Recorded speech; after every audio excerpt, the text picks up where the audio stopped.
Un choc malien-ivoirien, encore une fois, où je suis la tête d'affiche, et Bagari Samaké qui se fait surprendre en plein de rue pendant une gâterie, le clash ou non-clash Papson de Beto.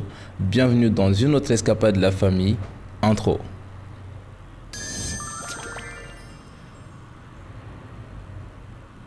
Salut guys, Captain Mali encore pour vous. Alors, je me suis retrouvé à la force de mes points et aux efforts de toute mon équipe, de tous mes coachs et mon entourage à la tête d'affiche de la finale de l'IFC, demi-finale à laquelle j'ai participé en avril dernier où je suis sorti victorieux. À la suite de cette victoire, maintenant on a la finale qui se fait le 30 août. Il y a plein de médias ivoiriens et maliens qui s'intéressent à la chose parce que le dernier combat j'ai performé, et également le fait que ce soit un choc malien-ivoirien. Alors, ce que moi j'ai aimé, c'est l'implication de nos médias ici sans que je n'ai contacté qui que ce soit spécifiquement. Et ce que j'ai déploré, c'est l'utilisation en fait one-sided, d'un seul sens, unidimensionnelle de certains médias maliens qui ne mettent pas le combattant au milieu de la chose, au milieu du sujet. Plutôt un choc malien-ivoirien qui peut être un choc de n'importe quoi sauf la boxe. Et je le déplore parce que la boxe malienne a besoin de promotion. Les sports de combat maliens ont besoin de promotion.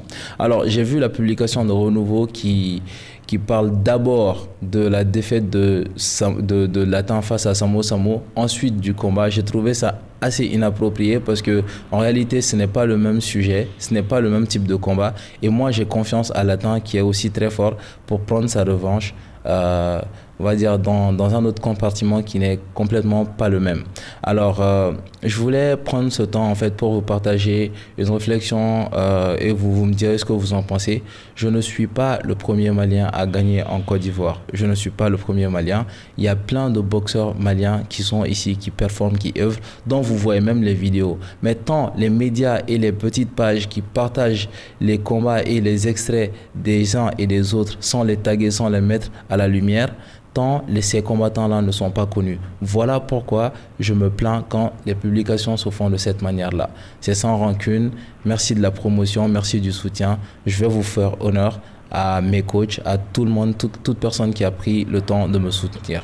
Alors, on a De Beto et Papson qui sont en bif depuis un certain temps.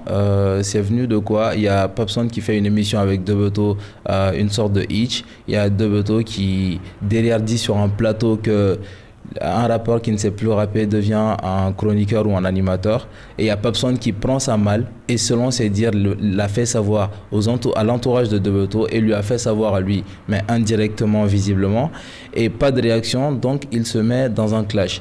Beto prétend ne pas clasher mais envoie quand même des pics, et on se retrouve dans une situation où si j'étais à sa place je me sentirais obligé de clasher parce qu'après les sons qui sont sortis, ouf, le son il est sorti il y a 2 jours, je l'ai entendu, et ces accusations qui sont dans le son venant d'une personne qui est proche de toi, il faut faire attention à comment l'audience va le prendre et le considérer. Surtout que lui, il avait fait une publication où il avait dit qu'il ne pardonnerait pas à Gladia Demba de s'être interposé entre eux.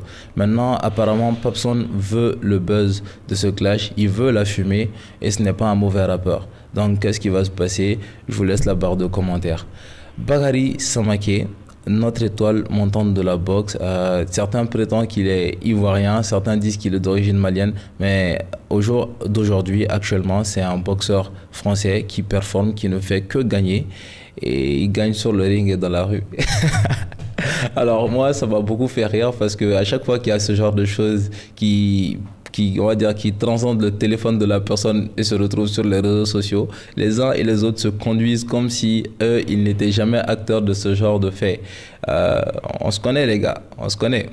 Donc il y a Bagari qui a fait un message pour s'excuser, pour expliquer qu'il a été trahi. Trahi ou pas, moi je dis qu'il y a un enseignement, c'est qu'il faut savoir où on fait les choses, et il faut savoir à quelle heure on le fait et à quoi on s'expose quand on le fait. Et ça m'a beaucoup fait rire parce qu'il y a une personne avec qui on se suit sur Facebook qui m'a tagué sur le fait que je cite tout le temps les babies, ajoutez-moi, et que je devrais faire attention parce que je suis l'étoile montante de la boxe malienne. Merci pour le respect et je ne devrais pas me retrouver dans ce type de situation. Ne t'inquiète pas pour moi, champion, j'ai la main bien dans ma poche. Alors, guys, pour vous dire que l'escapade sera disponible demain avec Ousmane Diko et Lil Ben, où on va parler de certains concerts qui ont échoué. On va parler de certains de ces événements à lui qui ont été de gros flops. Et avec Lil Ben, on va parler de beaucoup de ses succès, de ses débuts. Et ça va être un podcast qui va vous entertain.